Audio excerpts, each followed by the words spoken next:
Entre mediados de enero y principios de febrero de 1945, la Unión Soviética llevó a cabo la arriesgada ofensiva del Vístula-Oder, que marcaría un precedente en el desarrollo de la Segunda Guerra Mundial.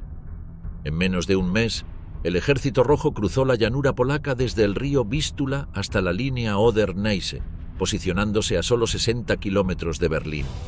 La pesadilla de Adolf Hitler se hacía realidad. El enemigo estaba cada vez más cerca de la capital alemana y sus sueños de victoria parecían desvanecerse. Guiado por el caos, el Führer tomó una polémica decisión: nombrar a Heinrich Himmler comandante en jefe del grupo de ejércitos del Vístula. En sus manos recaía la responsabilidad de impedir que las fuerzas soviéticas avanzaran hacia Berlín. Hitler esperaba que Himmler siguiera la línea de los demás comandantes y acatara sus órdenes sin cuestionarlas. Además, le ordenó implementar medidas drásticas para evitar que cualquier soldado retrocediera hacia el oeste. Himmler aceptó sin oposición alguna las órdenes de su líder, pero no fue suficiente. El primer desafío del nuevo comandante en jefe no era otro que la Operación Solsticio. Sin embargo, Himmler sabía que, si pretendía salir victorioso, debía analizar el contexto en su totalidad. Durante la ofensiva del Vístula-Oder, el Ejército Rojo había logrado avanzar sobre las regiones alemanas de Pomerania y Prusia Oriental, posicionándose en el río Oder. Aún así, un resquicio de esperanza surgía en las bases militares alemanas, ya que se percibía que el primer frente bielorruso no mantenía un frente lo suficientemente amplio en Pomerania. Por el contrario, penetraba por una franja estrecha de terreno. Esta acción dejaba flancos vulnerables tanto en el sur como en el norte. Quien detectó este descuido fue el reconocido general Heinz Guderian. Tras varias horas de evaluación del panorama bélico, comprendió que la mejor forma de aprovechar las falencias soviéticas era ejecutar una gran ofensiva contra el primer frente bielorruso, con el objetivo de aislar a las fuerzas de vanguardia de Georgy Zhukov al este del Oder. De este modo, los alemanes atacarían desde Stargard en el norte y desde Glogau en Silesia y Guben en Brandeburgo en el sur. No obstante, Guderian sabía que cada decisión debía conducir al éxito asegurado. De lo contrario, el Ejército Rojo tomaría Berlín y el poderío alemán llegaría a su fin. Para lograrlo, era consciente de que necesitaba una mayor cantidad de hombres. Por ello solicitó la urgente evacuación del bolsón de Curlandia, en las cercanías de Letonia, con el fin de liberar a las divisiones allí atrapadas. Además, retiró tropas de Italia y Noruega y ordenó al sexto ejército Panzer, dirigido por Sepp Dietrich, abandonar Hungría. Sin embargo, esto le valió una reprimenda de Hitler, quien se oponía a debilitar Curlandia y el territorio húngaro. Lo que siguió fue una intensa y abrumadora discusión. Cuando finalmente lograron llegar a un acuerdo, surgió un nuevo punto de discordia. Guderian rechazaba el nombramiento de Himmler como comandante y solicitó que su lugar en la Operación Solsticio lo ocupara Walter Benck. A pesar de sus numerosas quejas, el máximo líder del Tercer Reich acabó cediendo. Aún así, la Operación Solsticio se convirtió en un contraataque más limitado de lo que se había planeado originalmente. Participarían en ella los 3 cuerpos del 11º Ejército Panzer SS, que se encontraba en Pomerania, enfrentándose a las puntas de lanza del primer frente bielorruso. Finalmente, las fuerzas germanas iniciarían el ataque a lo largo de un frente de aproximadamente 50 kilómetros alrededor de Stargard, avanzando al sureste en dirección a Arnswalde. Por su parte, Zhukov estaba al tanto de la concentración de fuerzas alemanas para enfrentarse al segundo ejército de tanques de la Guardia y al 61º Ejército. Sin embargo, desconocía el momento exacto en que se produciría el ataque y su magnitud real. Mientras tanto, en el alto mando soviético, la Stavka estaba preocupada. Si bien disponían de información clave, el Tercer Reich había desplegado 13 divisiones entre Berlín y las principales fuerzas del Ejército Rojo y otras 33 se habían concentrado en Pomerania. Estos datos solo confirmaban la posibilidad latente de un inminente ataque alemán contra el flanco norte del primer frente bielorruso. Febrero de 1945 avanzaba y la Operación Solsticio comenzaba a tomar forma. Guderian sufría el paso de los días al ver que los 1.200 tanques asignados no llegaban debido a la escasez de trenes disponibles. Algo similar ocurría con las municiones y el combustible, que solo alcanzarían para 3 días de combate. Además, cientos de miles de soldados habían muerto en los primeros días del año, lo que representaba una pérdida significativa a la hora de planificar una ofensiva. De todas maneras, el panorama no era mucho mejor en el bando soviético. Aunque tanto el primer como el segundo frente bielorruso eran fuerzas imponentes, la ofensiva del Vístula-Oder había ocasionado enormes pérdidas humanas. Solo en enero, los soviéticos habían perdido más de 5.000 vehículos blindados de combate y cerca de 2.000 cañones y morteros. A esta desdicha se sumaba la falta de armas antiaéreas debido a los cuellos de botella logísticos que habían enfrentado en la fase final del conflicto. El 15 de febrero de 1945, las fuerzas alemanas dieron inicio a la Operación Solsticio cuando la división SS Nordland, perteneciente al Cuerpo Central, atacó en dirección a Arnswalde. La embestida tuvo éxito, ya que el 60º ejército fue tomado por sorpresa, permitiendo que la vanguardia alemana asegurara la posición anhelada y relevase a su guarnición. Sin embargo, a pesar de esta primera victoria, no todas las unidades alemanas estaban listas para el inicio de la ofensiva, y el nivel de protección sobre los puentes de Stettin no era el imaginado en un principio. El 16 de febrero, el tercer cuerpo Panzer SS amplió el corredor central y logró empujar parte del frente soviético más de 8 kilómetros. Zhukov, sorprendido, buscaba una respuesta. Sin embargo, tras una poderosa arremetida, los planes de Guderian y Wenck comenzaron a verse opacados. El 39º Cuerpo Panzer no logró alcanzar el lago Plön, ya que se topó con la formidable resistencia del segundo ejército de tanques de la Guardia Soviética, que lo obligó a detenerse a unos 70 kilómetros de Küstrin. No obstante, los alemanes lograron reocupar Salentin y Muscherin, en el condado de Stargard, junto con la ciudad de Piritz. Algunas decenas de tanques Tiger II destruyeron numerosos blindados y cañones antitanque soviéticos. Sin embargo, varios Tiger II también fueron neutralizados en el acto por la defensa soviética. A pesar de los pequeños triunfos alemanes, la resistencia soviética no se daba por vencida y sabía que las fuerzas enemigas estaban diezmadas, por lo que no podrían sostener una ofensiva prolongada. El 17 de febrero, el general Wenck resultó gravemente herido en un accidente automovilístico, por lo que fue reemplazado por Hans Krebs. Este episodio representó para el mando alemán una enorme pérdida de iniciativa. Por su parte, Zhukov aprovechó el mal momento anímico del enemigo y envió al tercer ejército de choque, lo que provocó el estancamiento de la ofensiva alemana. Debido a este cambio en la iniciativa del combate, el 18 de febrero, el grupo de ejércitos Vístula optó por detener la Operación Solsticio. Ante la falta de transporte y combustible mencionada anteriormente, una gran cantidad de armamento pesado tuvo que ser abandonada en el campo de batalla. Si bien los planes alemanes no salieron como esperaban, lograron obtener un pequeño saldo positivo. Tras 4 días de intensos combates, la zona de Pomerania se convirtió en un inmenso lodazal, lo que dificultaba enormemente cualquier tipo de desplazamiento. La Stavka comprendió que un ataque cercano a Berlín sería altamente complicado sin antes asegurar por completo la región pomerana. Este retraso le dio al Tercer Reich un tiempo valioso para preparar sus defensas en las proximidades del río Oder. Aún así, Hitler comenzó a desconfiar tanto de la capacidad de Himmler para dirigir una ofensiva como de la inteligencia de Guderian, ya que el proceder del ejército alemán había sido muy distinto al que había imaginado para esta operación. El último golpe de la Wehrmacht. A comienzos de marzo de 1945 tuvo lugar la Operación Despertar de Primavera, también conocida como la Ofensiva del Lago Balaton.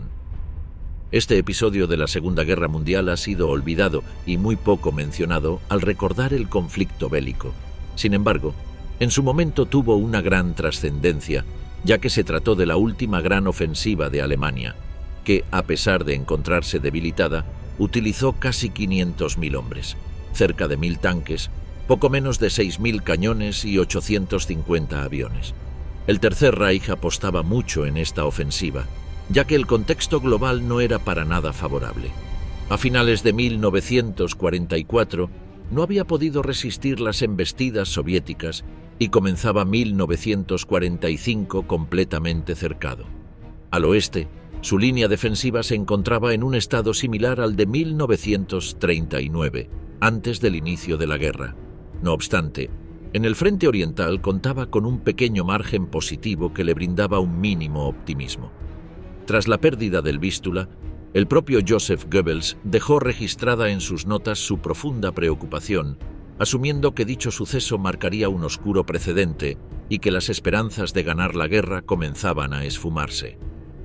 Ante estas complicaciones, parte del ejército alemán no tuvo otra opción que abandonar el campo de las Ardenas. Guderian vio esto como algo positivo, ya que podría reforzar el frente oriental. Después de lo ocurrido en la Operación Solsticio, tal como lo sospechaba, Hitler observó que los soviéticos optaron por no ingresar a Berlín de inmediato, por lo que su preocupación se trasladó a los últimos pozos petrolíferos ubicados en Hungría.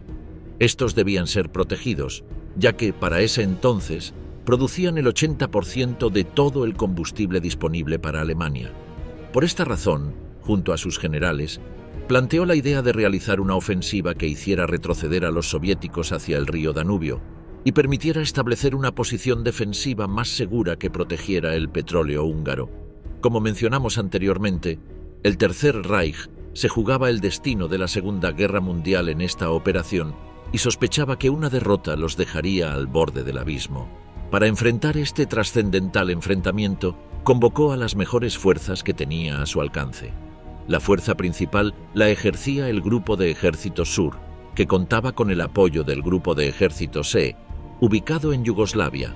A su vez, estaba conformado por el Sexto Ejército Panzer SS, liderado por el general Sepp Dietrich, que disponía de nuevas divisiones y unidades sueltas de otros ejércitos, logrando reunir cerca de 11 divisiones de tanques.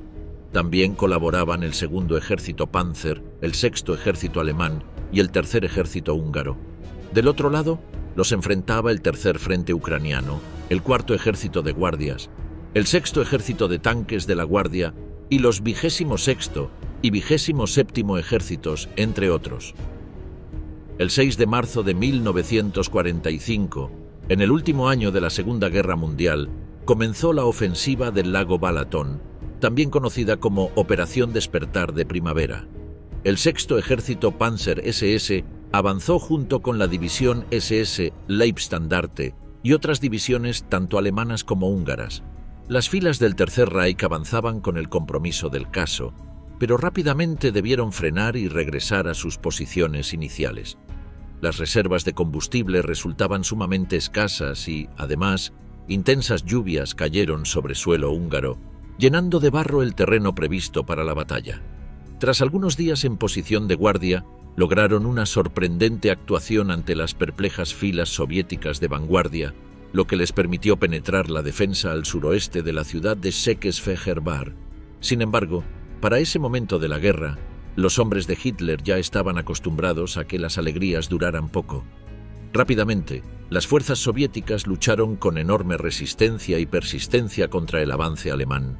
El Segundo Ejército Panzer, junto con la 16ª División de Granaderos SS, Reichsführer SS, avanzó desde Nagybajom hacia Kaposvár, pero esta unidad no disponía de tanques, por lo que apenas 5 horas después del inicio del ataque, fue superada por las fuerzas soviéticas. Si bien el fracaso alemán comenzaba a vislumbrarse, Hitler ordenó a Sepp Dietrich continuar con la ofensiva a pesar de que ésta se encontraba irreversiblemente atascada. Por su parte, el mariscal soviético Fyodor Tolbugin solicitó a la Stavka la autorización para utilizar las fuerzas del Tercer Frente Ucraniano, que estaban reservadas para una ofensiva sobre Viena. Sin embargo, Stalin se negó rotundamente, exigiéndole a Tolbugin que se adecuara a las fuerzas disponibles. Tolbugin esperaba esta respuesta, por lo que previamente había diseñado un sistema de defensas compuesto por alambres de púas, trampas antitanque e inundación del terreno. Con esto logró desacelerar el avance del enemigo, ya que los soldados alemanes se hundían en el barro. A esto sumó el uso de cañones pesados con los que consiguió destruir varios tanques alemanes. Las filas alemanas se trasladaban con extrema lentitud, lo que permitió a Tolbugin lanzar la superioridad numérica del Tercer Frente Ucraniano, compuesto por aproximadamente 30 divisiones. Estas unidades ejecutaron brutales contraataques frontales que, a pesar de causar algunas bajas soviéticas, no se comparaban con las enormes pérdidas alemanas, tanto en muertos como en capturados. De este modo, el Ejército Rojo logró detener el avance enemigo, obligando a los tanques alemanes a posicionarse a 32 kilómetros del Danubio. Esa distancia fue lo más cerca que estuvieron de su objetivo, precisamente en un saliente al extremo sur de sus posiciones iniciales. El 8 de marzo, el Oberkommando des Heeres ordenó enviar las reservas del Grupo de Ejércitos Sur al frente, pero esto no produjo ningún cambio en el desenlace del enfrentamiento. El 15 de marzo, el Sexto Ejército Panzer SS recibió una orden del Oberkommando des Heeres que consistía en detener la ofensiva soviética para luego pasar a la defensiva. Sin embargo, debido a las múltiples bajas sufridas, ninguna acción indicada por el alto mando alemán podía dar resultado. Los escasos territorios que habían logrado ganar los perdieron automáticamente. El 23 de marzo, las tropas de Tolbugin, junto con el Segundo Frente Ucraniano, atacaron al Sexto Ejército alemán, que aguardaba en sus posiciones originales. La 9ª División Panzer SS Hohenstaufen era la única que parecía dar buenas noticias al Tercer Reich, ya que logró mantener la línea defensiva. Para el 26 de marzo, los alemanes debieron retroceder rápidamente por toda la llanura del oeste húngaro en dirección a Austria, con el objetivo de proteger Viena. Este movimiento les otorgó a los soviéticos el 90% del territorio húngaro. Finalmente, la ofensiva del lago Balatón se convirtió en un verdadero fracaso. Además de sufrir la baja de 45.000 hombres y la pérdida de 500 tanques y cañones, junto con 200 aviones, las fuerzas alemanas debieron agachar la cabeza y aceptar una dura derrota que las llevó a perder los pozos petrolíferos de la localidad de Nagy-Kanisa, los últimos en poder de Alemania. Para ese entonces, el país teutón debía despedirse del poco gas natural que le quedaba y depender completamente del combustible sintético, el cual también escaseaba. Adolf Hitler, especialmente enfurecido por la derrota, increpó a las autoridades de la división Waffen-SS Leibstandarte y le ordenó a Sepp Dietrich que les quitara los brazaletes que llevaban puestos y que lucían el emblema con su rostro, ya que no concebía que un grupo de hombres que llevaba su nombre no hubiera luchado con todas sus fuerzas durante la ofensiva y logrado la victoria. Sin embargo, Dietrich optó por no transmitir esta orden a sus soldados para no afectar su autoestima y permitirles continuar con su labor. De todas formas, sabía que no corría peligro al incumplir el mandato, ya que, como el Führer le guardaba aprecio, en caso de enterarse, no habría mayores consecuencias. La ciudad que se negó a caer. Luego de que el Ejército Rojo ocupara el Vístula, buscó dominar cada kilómetro cuadrado alemán de todos los modos posibles habidos y por haber. Sin embargo, hubo una ciudad que resistió con sangre y sudor ante una bestial embestida soviética. A este episodio se lo llamó el Asedio de Breslavia. Esta ciudad está ubicada al oeste de Polonia, en la zona de Baja Silesia. Para aquel entonces disponía de 625.000 habitantes. Hasta el último año de la guerra, Breslavia no había sido molestada ni siquiera por las fuerzas aéreas aliadas. Para los primeros meses de 1945, recibió la llegada de miles de refugiados alemanes provenientes de Prusia Oriental y otras ciudades polacas que huían del Ejército Rojo. A causa de esta oleada, el número de habitantes subió a 1 millón. Debido a su ubicación, las fuerzas soviéticas comprendían que esta ciudad los conectaría rápidamente con el centro de Alemania. Por este motivo, Hitler catalogó a Breslavia como una fortaleza que debía protegerse ante cualquier embate enemigo. El 21 de enero, Karl Hanke, gobernador de la ciudad, le quitó el mote de metrópoli para comenzar a llamarla zona de guerra, lo que resultó en el desarraigo de más de 700.000 habitantes, quienes debieron abandonar sus hogares y, soportando temperaturas de 20 grados bajo cero junto a peligrosas tormentas de nieve y hielo, se dispusieron a buscar una nueva ciudad que les brindara refugio. Algunos pocos privilegiados pudieron conseguir boletos de autobús, otros lograron subir a camiones, mientras que varias personas viajaron en tren a lugares como Sajonia, Baviera, Berlín o los Sudetes checoslovacos. Aproximadamente 116.000 civiles optaron por permanecer en Breslavia, donde formaron 10 batallones de construcción y erigieron un anillo circular de 15 kilómetros fortificado con trincheras, fortines y zanjas. El 24 de enero comenzaron a escucharse fortísimas detonaciones de artillería, provocadas por los soviéticos en las localidades de Namslau y Oels, a 35 kilómetros de Breslavia. A pesar de presentir que el peligro era inminente y el enemigo se acercaba, la ciudad continuó funcionando con normalidad. Los hospitales y el aeródromo de Gandau seguían operativos, al igual que los servicios de agua, gas y electricidad. La única persona que planteó rendirse fue el segundo alcalde, Wolfgang Spielhagen, quien acabó primero detenido y luego ejecutado por traidor. De todas maneras, el ejército alemán sabía que la calma no duraría para siempre, por lo que comenzó a preparar el terreno para defenderse ante el experimentado ejército rojo. Para ello, la Wehrmacht le brindó al general Johannes Krause 50.000 efectivos, 35.000 soldados regulares y 15.000 milicianos, equipados con 100 piezas de artillería distribuidas en 32 baterías, con calibres que variaban desde los 210 hasta los 70 milímetros. También disponían de 7 tanques Panzer IV y II. El asedio de Breslavia comenzó el 13 de febrero de 1945. El primer frente ucraniano fue el encargado de iniciar el primer bombardeo, acompañado por la Fuerza Aérea Soviética, que lanzó una gran cantidad de artefactos sobre la ciudad. A medida que el escenario se volvía cada vez más tenso, algunas divisiones soviéticas cruzaron el río Oder por distintos puntos y en un movimiento envolvente ocuparon las localidades de Sakrau, Hunsfeld y Görlitz. Los días pasaban lentamente cuando, el 16 de febrero, las fuerzas alemanas debatían cuál era la mejor manera de debilitar el cerco. Un grupo de ingenieros propuso enviar 3 minas andantes teledirigidas Goliath, que eran una especie de tanques pequeños por control remoto. Finalmente las dirigieron hacia un puente sobre el río Oder en dirección a Pikewitz y las hicieron estallar, destruyendo toda la infraestructura. Como resultado, dejaron a un gran número de tropas enemigas atrapadas en la orilla opuesta. Los alemanes los emboscaron y aniquilaron a todos los soviéticos que encontraron en su camino.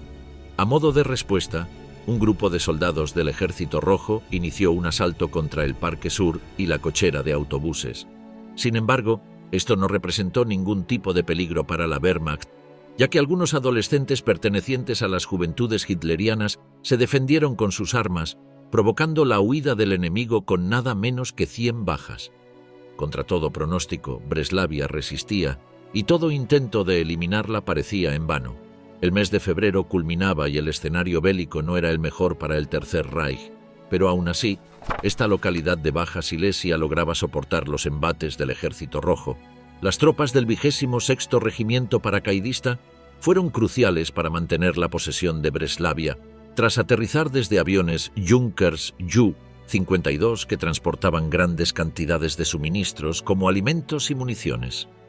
También ayudaron a evacuar a más de 5.700 heridos. Durante los últimos días de febrero, la mayoría de los combates comenzaron a tener lugar en las colinas de Liebig.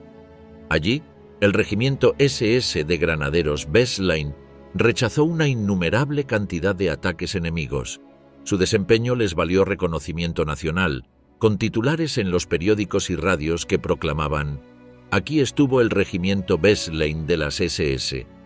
Toda la ciudad de Breslavia estaba mancomunada para resistir el poderío soviético. Sobre la línea de 2 kilómetros entre el Parque Südpark y la calle Hindenburgplatz, el Ejército Rojo se estrelló contra las posiciones germanas. A pesar de haber utilizado diversas tácticas, como incendiar casas y edificios para matar a los defensores, la excelente labor de los bomberos de la ciudad logró apagar el inmenso fuego y dejar sin efecto los planes soviéticos. Los liderados por Stalin buscaban distintas formas de vulnerar Breslavia. Una de ellas consistía en filtrar falsas noticias por megafonía. Uno de los ejemplos más populares ocurrió cuando un grupo de soldados soviéticos realizó el siguiente anuncio: «Habitantes de Breslavia, la hora de la liberación ha llegado. 2 divisiones acorazadas, ya veteranas del Este, Han roto el cerco del asedio al sur de Breslavia. Apresuraos a salir a la parte meridional de la ciudad para tender la mano a vuestros libertadores. Los habitantes ya estaban acostumbrados a este tipo de maniobras, por lo que solo unos pocos creyeron la mentira y acabaron bombardeados con artillería. A comienzos de marzo de 1945, el general Hermann Niehoff fue nombrado por Hitler como nuevo jefe de la fortaleza de Breslavia. Una de sus iniciativas más polémicas fue incendiar manzanas enteras con el objetivo de dificultar el avance del enemigo, obligándolo a moverse entre los escombros. El 6 de marzo, 1000 aviones del Ejército Rojo arrasaron el casco urbano de Breslavia. Ese mismo día, los regimientos de infantería Sauer y Bell lograron destruir 100 tanques soviéticos. Sin embargo, también ocurrió un hecho que avergonzó por completo a los soldados soviéticos, pues fueron rechazados por las juventudes hitlerianas, representadas por niños de 12 y 13 años. El primer día de abril de 1945 llegó con otro bombardeo masivo soviético, que destruyó el 80% de los edificios y aniquiló al 35% del personal del cuerpo de bomberos. A pesar del enorme sacrificio por parte de la población de Breslavia, la situación comenzaba a complicarse severamente. Al mismo tiempo, cayeron las primeras trincheras de los paracaidistas alemanes, quienes fueron reducidos y cuyos cañones de 88 milímetros quedaron silenciados. El 8 de abril, un nuevo ataque aéreo destruyó las torres de la catedral. A pesar de la feroz resistencia, la fortaleza comenzaba a ser destruida. Sin embargo, el 1 de mayo, el mismo día en que Adolf Hitler se quitó la vida, Breslavia seguía luchando por su propio honor. Al enterarse de que Alemania negociaba la capitulación, algunas autoridades locales intentaron pactar una rendición con el Ejército Rojo. Niehoff trató de negarse, pero ante los insistentes pedidos, el 5 de mayo ordenó que se izaran banderas blancas. Las juventudes hitlerianas se opusieron rotundamente, gritando por toda la ciudad palabras como traidores y cobardes. El 6 de mayo de 1945, los 20.000 sobrevivientes de Breslavia finalmente capitularon ante los soviéticos solo un día antes de que toda Alemania firmara la rendición. Como saldo final, las fuerzas alemanas sufrieron casi 30.000 bajas, con 6.000 muertos y 23.000 heridos. Además, 4 tanques fueron destruidos y 165 aviones fueron derribados.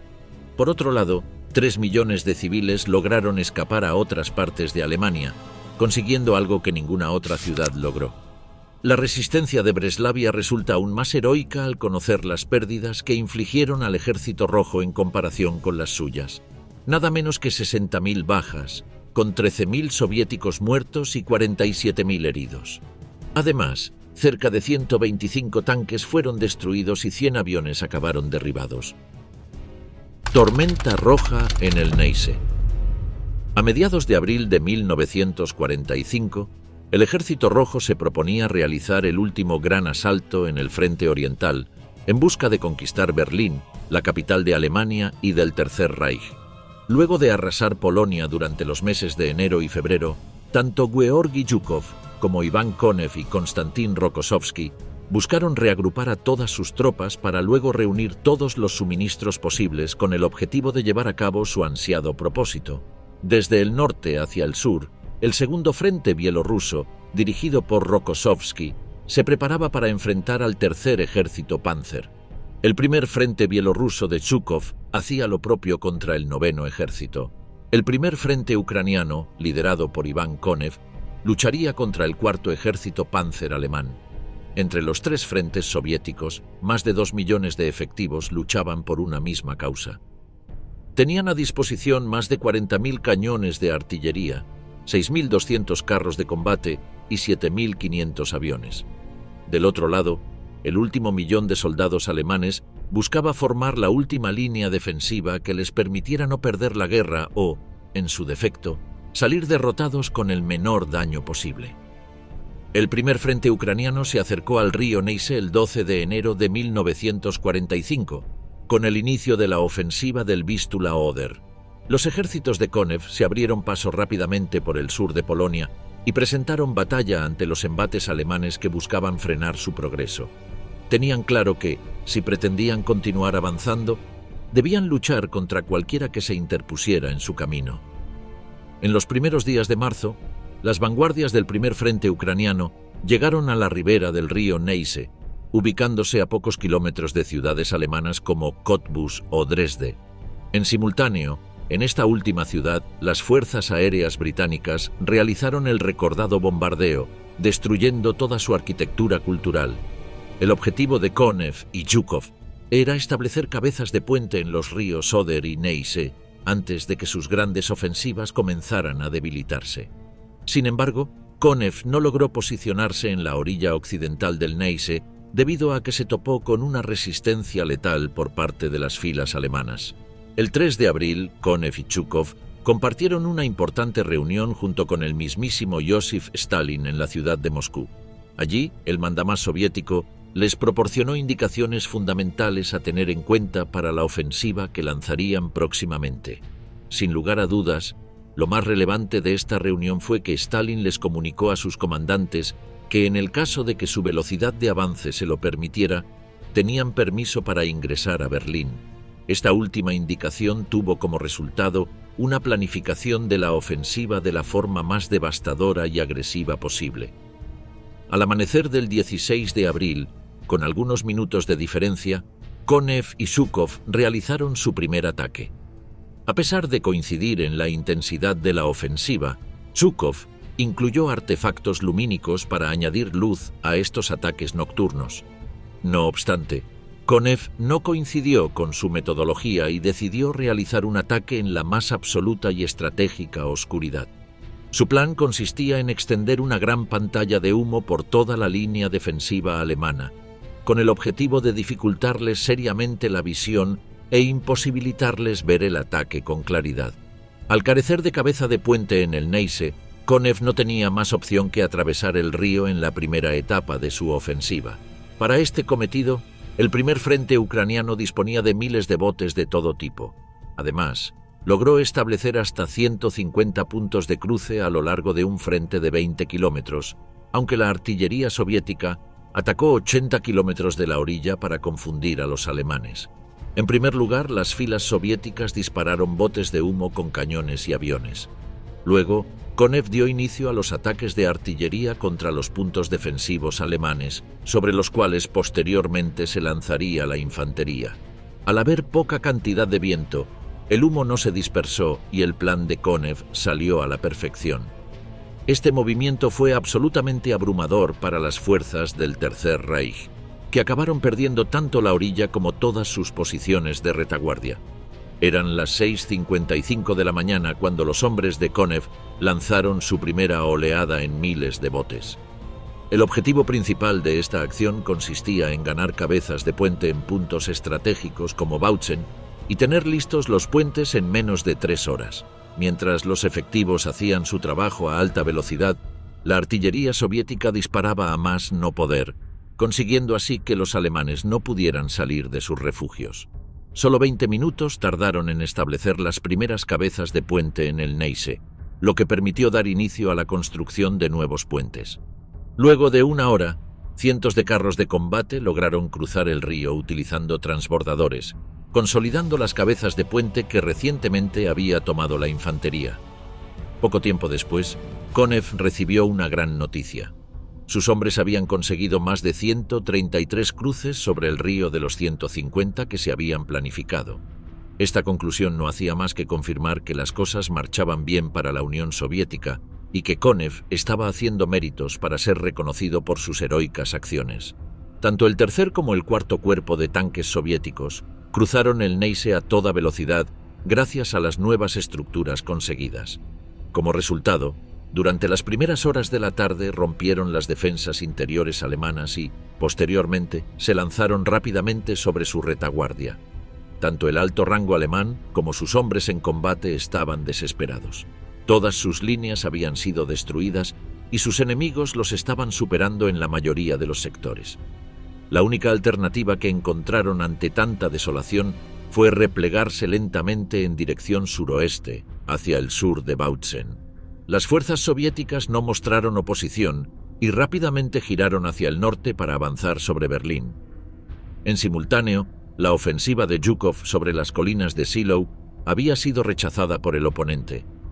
Stalin llamó a Konev y le comunicó que las acciones propuestas por Zhukov no estaban siendo exitosas, por lo que le ordenó que no redujera la velocidad con la que avanzaba y le recalcó la importancia de dirigirse hacia Berlín, pase lo que pase. Es importante destacar que el líder soviético tenía como objetivo principal llegar a la capital alemana antes que los británicos y los estadounidenses. Ese era el motivo primordial de su apuro. A pesar del estancamiento de Zhukov, ambos mariscales llegaron a Berlín prácticamente en simultáneo. Bautzen, la última victoria del Führer. El 21 de abril de 1945, mientras Berlín se encontraba bajo ataque terrestre a cargo de Zhukov, a 50 kilómetros hacia el sur-sur, el mariscal alemán Ferdinand Schörner lanzó un contraataque que se convirtió en la última victoria que festejaría el Tercer Reich en la Segunda Guerra Mundial. Durante la ofensiva de Konev en el Neisse, el ala sur, que se dirigiría a las ciudades de Bautzen y Dresde, contó con la fuerza de choque principal del Segundo Ejército Polaco, compuesto por soldados del recién instaurado gobierno comunista polaco. Estos sumaban más de 100.000 efectivos, entre 84.000 polacos y 20.000 soviéticos, junto con 500 tanques. Para el cuarto mes de 1945, Alemania atravesaba una situación profundamente crítica y se encontraba absolutamente rodeada. El Ejército Rojo buscaba dominar el frente oriental y estaba a muy poco de ingresar a Berlín desde sus posiciones en el río Oder. En el frente occidental, los angloestadounidenses se posicionaban a pocos kilómetros de la orilla del río Elba. De todas formas, no todo eran adversidades para Alemania. Como mencionamos anteriormente, el Segundo Ejército Polaco, por ese entonces una agrupación títere de la Unión Soviética, inició una ofensiva en el río Neisse, en busca de conquistar los restos humeantes de la histórica ciudad de Dresde. Sin embargo, nada saldría como lo habían planeado. El mariscal Ferdinand Schörner había estudiado minuciosamente el escenario bélico y pudo interpretar las maniobras de sus rivales. De ese modo se preparó para desarticular por completo el ataque enemigo. Para este cometido movilizó al Cuarto Ejército Panzer, liderado por el general Fritz Hubert. Además, declaró como fortaleza a la ciudad intermedia de Bautzen, la cual fue custodiada por el coronel al mando Dietrich Hoepke. El Cuarto Ejército Panzer vigilaba un área de 50 kilómetros en el río Neisse que actuaba como una auténtica barrera natural para los defensores. Si bien solo poseía 15 metros de ancho en sus puntos más cortos, de todos modos, a los soviéticos les costaría trabajo asentarse en la orilla contraria debido a las trampas y obstáculos que los propios alemanes colocaron estratégicamente entre su tramo más septentrional en Forst y el más meridional en Görlitz. Recordemos que Alemania había sufrido una gran cantidad de bajas y muchos soldados habían muerto, por lo que no tuvo opción más que formar batallones con personas de dudosas aptitudes. El despliegue al norte, en el eje de Cottbus, fue realizado por la 35ª División SS de Policía junto con los convictos y exprisioneros de la 36ª División SS de Granaderos Dirlewanger, junto con otras divisiones Panzer y de la Luftwaffe. Todas estas divisiones sumaban 50.000 efectivos y 300 tanques. Como mencionamos anteriormente y a modo de contexto, a las 4:30 de la madrugada del 16 de abril de 1945, miles de piezas de artillería del Ejército Rojo dispararon proyectiles sobre un sector de 80 kilómetros en la cara occidental del río Neisse. Miles de tropas cruzaron el cauce sobre 1000 pontones de madera y a bordo de 2.400 botes de remo. Luego de observar atónitos la construcción de 150 puentes, el Tercer Ejército Blindado de Guardias, junto con el 13º Ejército y el 5º Ejército de Guardias, lograron la primera ruptura del frente. A media mañana, los soviéticos entraron a la ciudad de Cottbus, que era uno de los principales objetivos de su operación. Al sur del Neisse, los soldados del Segundo Ejército Polaco superaron las defensas alemanas en la orilla contraria y abrieron una brecha de 8 kilómetros, sostenida por la división Panzer Brandenburgo, lo que permitió a la división polaca adentrarse unos 15 kilómetros en la retaguardia enemiga. El 17 de abril, las tropas polacas registraron nuevos éxitos al apoderarse de Niewski. Un día después, ingresaron a Weissenberg, ubicada a 27 kilómetros de su punto de partida. La noche del 18 de abril de 1945, a las 22 horas, las vanguardias del 7º Cuerpo Mecanizado alcanzaron los límites orientales de Bautzen. Las defensas alemanas fueron empujadas hacia el casco urbano, por lo que Höpke ordenó incendiar los edificios aledaños para retrasar el ingreso soviético lo máximo posible. Esta táctica resultó exitosa, ya que los hombres de Stalin quedaron detenidos durante largos y fríos días, mientras los alemanes se reforzaban gracias a los suministros lanzados por aviones de la Luftwaffe. Iván Konev le ordenó al general Karol Zwierczewski, quien estaba al mando del primer ejército polaco, que apoyara el asalto soviético contra Bautzen. Zwierczewski decidió ignorar la orden y continuó en línea recta hacia Dresde, ya que su objetivo era conquistar la capital sajona y obtener una gran victoria para Polonia, luego de tantas derrotas acumuladas desde 1939.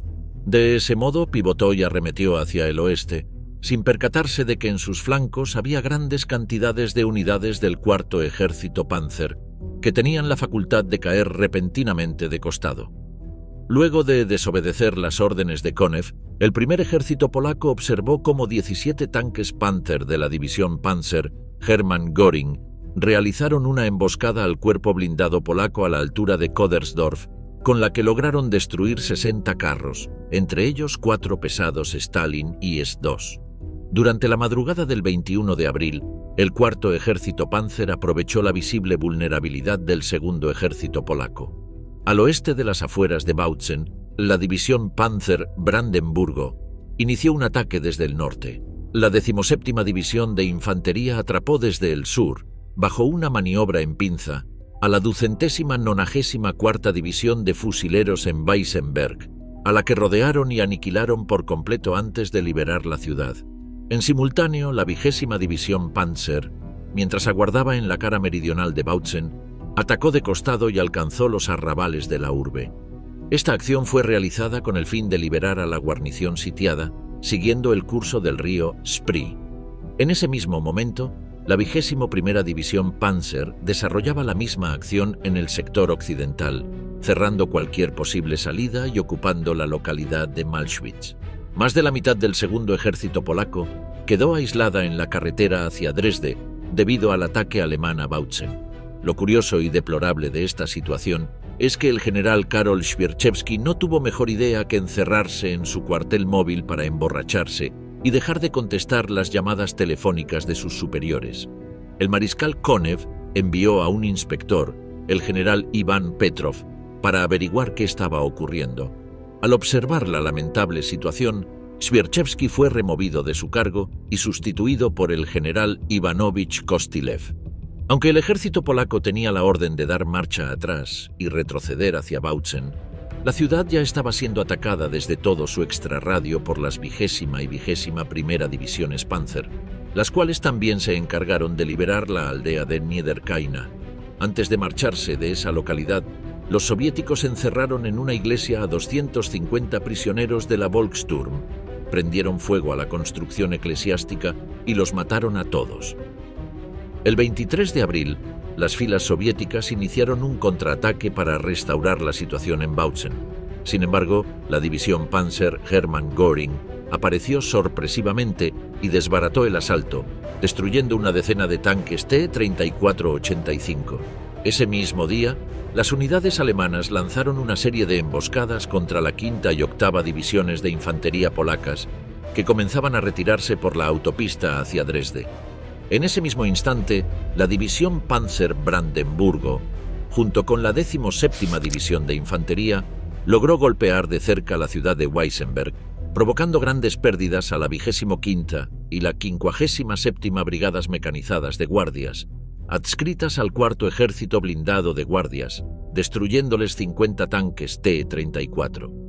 El 24 de abril, un grupo de soldados de la división Panzer Hermann Göring logró apresar a varios prisioneros polacos y, por casualidad, capturó una serie de documentos en los que se detallaba el plan de evacuación de la 9ª División de Infantería polaca. Gracias a esta información, un grupo de paracaidistas alemanes llegó a tiempo para bloquear el paso y dejó aislada a la división en un perímetro entre los pueblos de Crostwitz, Kuckau y Panschwitz. Este último era conocido como el Valle de la Muerte y estaba situado a 16 kilómetros al noroeste de Bautzen. Allí, el 26 de abril de 1945, la 9ª División de Infantería polaca fue completamente aniquilada. Al día siguiente, el 27 de abril, se detuvo la contraofensiva llevada a cabo por el 4º Ejército Panzer sobre una línea entre Kaslau, Neschwitz y Königswartha, a 17 kilómetros de Bautzen. Esta victoria alemana no fue una más, sino que tuvo una importancia humanitaria destacada. A pesar de no ser decisiva en la Segunda Guerra Mundial, que estaba a punto de finalizar, permitió que el Tercer Reich concluyera la guerra con el control de Bautzen, Dresde y amplios territorios de Sajonia. Esto facilitó la huida de miles de soldados y refugiados civiles hacia el oeste, donde pudieron rendirse ante los aliados occidentales. En la batalla de Bautzen, Polonia sufrió 5.000 muertos y 20.000 entre heridos, desaparecidos y prisioneros, mientras que cayeron 3.500 soviéticos. En el campo de batalla quedaron 200 tanques polacos y 120 soviéticos. En contraposición, y para sorpresa de muchos, Alemania lamentó 6.500 bajas entre muertos, heridos, desaparecidos y prisioneros. La derrota del Segundo Ejército polaco fue la más sangrienta sufrida por soldados de esta nacionalidad desde la batalla de Bzura en 1939. A diferencia de sus enemigos, el 4º Ejército Panzer pudo celebrar que esta victoria fue la última conseguida por las fuerzas militares del Tercer Reich. Lo curioso es que el adversario derrotado en Bautzen era el mismo contra el que Alemania había obtenido su primera victoria en la Segunda Guerra Mundial. El infierno en las colinas en Ziellau, el último bastión antes de Berlín. A mediados de abril de 1945 tuvo lugar un enfrentamiento crucial para el objetivo de la Unión Soviética de ingresar a la capital de Alemania. El grupo de ejércitos del Vístula estaba liderado por el general alemán Gotthard Heinrici, quien había reemplazado a Himmler tras su rotundo fracaso. Se encontraba ante una difícil misión: resistir el poderoso ataque iniciado por el Ejército Rojo. Heinrici sabía que enfrentaba un escenario altamente desfavorable. Solo disponía de 200.000 efectivos y 650 baterías, con un total de casi 2.625 cañones y poco más de 500 tanques y cazatanques. Si bien la Luftwaffe contaba con casi 3.000 aviones, la mayoría de ellos estaban inutilizados debido a la escasez de combustible. Apenas comenzaba la jornada del 16 de abril, los hombres de Zhukov perpetraron el primer ataque, el cual fue recibido por el 9º Ejército alemán, que constituía la última línea defensiva en el río Oder y procuraba detener al enemigo para evitar su avance hacia Berlín. El general Zhukov estaba seguro de que, dada la diferencia abismal tanto en infantería como en carros de combate, podría eliminar al 9º Ejército en cuestión de horas. No obstante, no imaginó que el general Heinrici diseñaría una estrategia minuciosa en las colinas de Ziellau, que retrasaría sus planes por 3 días. Heinrici fue sumamente cuidadoso en aspectos clave, como la cohesión entre las diferentes divisiones. Este concepto le permitió evitar puntos débiles en los sectores de unión, pues consideraba que una de las grandes virtudes de los soviéticos era aprovechar los espacios libres y detectar las falencias enemigas. Sabía que no podía confiar en sus divisiones por separado. Las de infantería no llegaban a los 8.000 hombres y las divisiones de tanques disponían de la mitad de sus efectivos. Además, la localidad de Ziellau estaba defendida por la 9ª División de Paracaidistas, conformada por soldados jóvenes e inexpertos que apenas tenían 2 semanas de entrenamiento en infantería y, para colmo, eran dirigidos por pilotos expertos que carecían de conocimientos en tácticas de combate terrestre. A las 2 de la mañana del 16 de abril, 22.000 cañones soviéticos de largo alcance dispararon a lo largo de todo el frente, procurando concentrar la mayor intensidad sobre las colinas de Ziellau, barriendo cada metro cuadrado de terreno entre la localidad y el Oder. Cada segundo que pasaba, Zhukov no comprendía cómo era posible que sus oponentes no se rindieran. Hitler había sido estricto con Heinrici al ordenarle que no retrocediera voluntariamente, pero el general alemán, a los pocos minutos de combate, ya había retirado una gran cantidad de sus tropas. Esto le permitió reducir significativamente sus bajas. Poco más de una hora después del inicio del enfrentamiento, más de 100 proyectores soviéticos iluminaron el campo de batalla, lo que envolvió a los alemanes en una densa nube de humo. Sin embargo, esta estrategia tuvo efectos adversos. La zona se llenó de nubes de humo y polvo que permitían el paso de los haces de luz y los reflejaban, en lugar de iluminar las nubes bajas para que proyectaran luz hacia el suelo.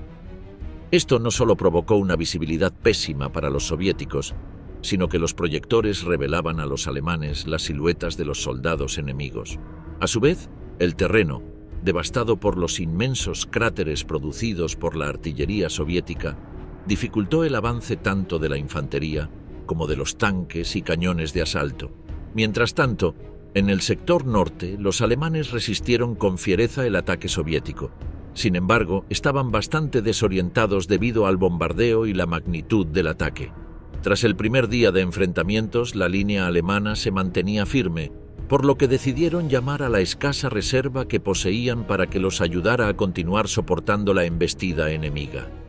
El tiempo transcurría y los tanques soviéticos lograron abrir una brecha, la cual fue sellada por 2 compañías de cazatanques que consiguieron destruir más de 30 blindados pesados. La aviación soviética apoyaba el ataque arrojando cerca de 900 toneladas de bombas, provenientes de 700 bombarderos pesados. Sin duda, uno de sus mayores éxitos fue la destrucción de un tren de apoyo, que transportaba munición y suministros, entre ellos 3 cañones de 128 milímetros y 7.000 proyectiles.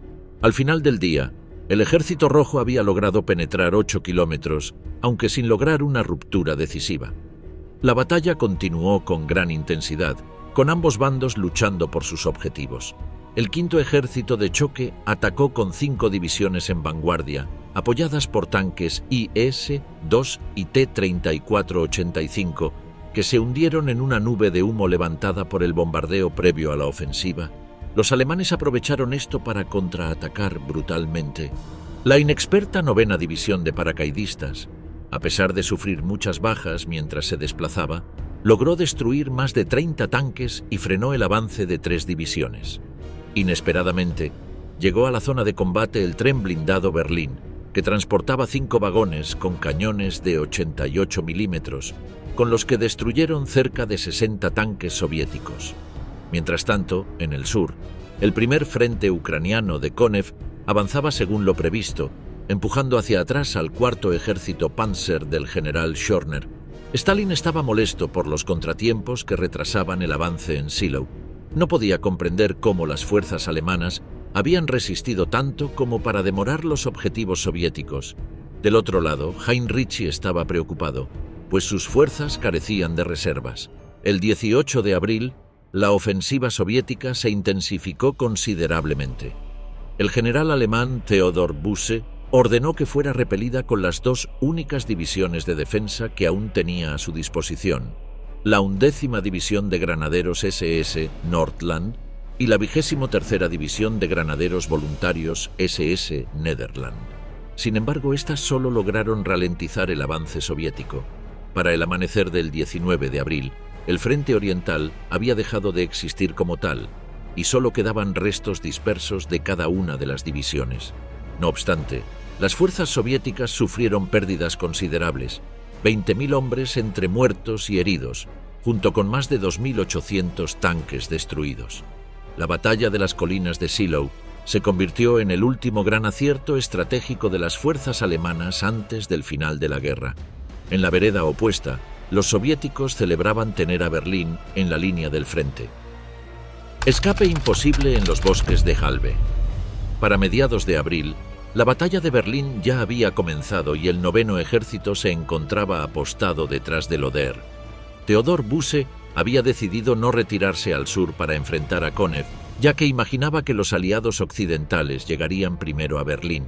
Konev estaba ansioso por rodear a Busse y a sus hombres para luego llegar a Berlín lo antes posible. El 22 de abril, Adolf Hitler sufrió un colapso al darse cuenta de que había perdido la guerra. Para consolarlo, el general Alfred Jodl le sugirió que el 9º Ejército de Busse abandonara el frente oriental y se dirigiera al oeste para reunirse con el 12º Ejército, liderado por Wenck, en el frente occidental y así culminar en Berlín, levantando el sitio.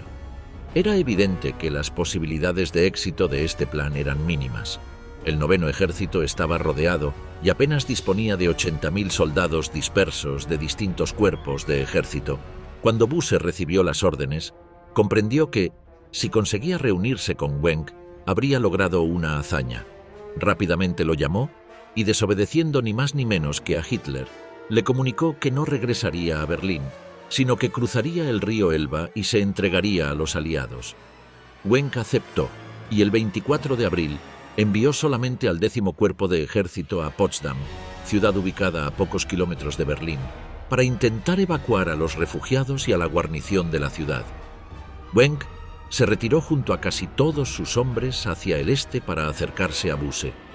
El 9º Ejército utilizó los últimos 31 tanques que le quedaban y encabezó la caravana que intentaba abrirse paso rápidamente, procurando que el Ejército Rojo no los detuviera.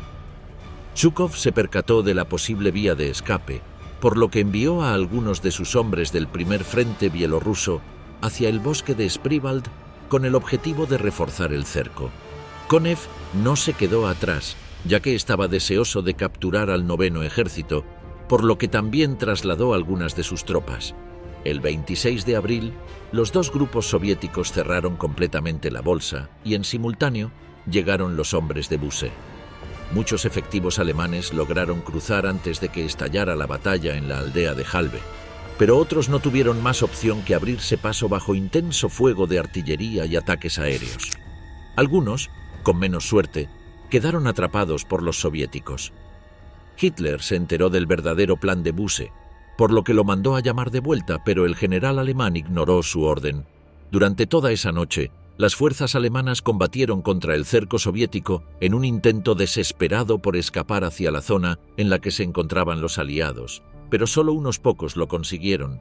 El 28 de abril intentaron abrirse paso nuevamente por el bosque de Spreewald, pero muchos murieron en el intento. La columna se había dispersado completamente en el bosque, y el Ejército Rojo rodeó cada segmento con el propósito de aniquilarlo. La aldea de Halbe era un caos total. Nadie quería caer en manos de los soviéticos, ya que sabían que los aliados les darían un trato más humano. Mientras tanto, las tropas de la Wehrmacht y las SS se mezclaban y se culpaban entre sí del desastre. Los efectivos más jóvenes desertaban en masa y se escondían en las casas de los habitantes. Algunos soldados alemanes intentaban sacarlos, pero los mismos desertores los asesinaban. Finalmente, cerca de 25.000 soldados consiguieron romper el cerco y escapar, mientras que otros 30.000 murieron en el acto. Un gran número de alemanes fue capturado y enviado a campos de prisioneros. La mayoría de las unidades fueron diezmadas. La 32ª División SS de Granaderos Panzer había comenzado la retirada con 20.000 efectivos, pero 10 días después contaba con 5.000 hombres menos. Únicamente 2 tanques Tiger continuaron hasta el final. Las tropas alemanas ayudaron a los civiles a evacuar la zona en los distintos intentos de ruptura. Si bien el contingente principal de tropas logró huir junto a los pobladores de la aldea hasta el 28 de abril, algunos soldados alemanes permanecieron en la zona hasta el 1 de mayo, cuando finalmente lograron burlar el cerco soviético. Luego de varios días recorriendo largos senderos, enfrentando combates sin poder dormir e incluso cruzando ríos helados a nado, Busse y sus hombres lograron reunirse con el 12º Ejército liderado por Wenck. La mayoría de los efectivos estaba completamente agotada. Muchos de ellos se desmayaron. No obstante, no pudieron detenerse a descansar, ya que los soviéticos se acercaban y cualquier pausa significaba la muerte. Solo 2 días después, es decir, el 30 de abril, tras un enorme y brutal esfuerzo, lograron establecer contacto con los norteamericanos.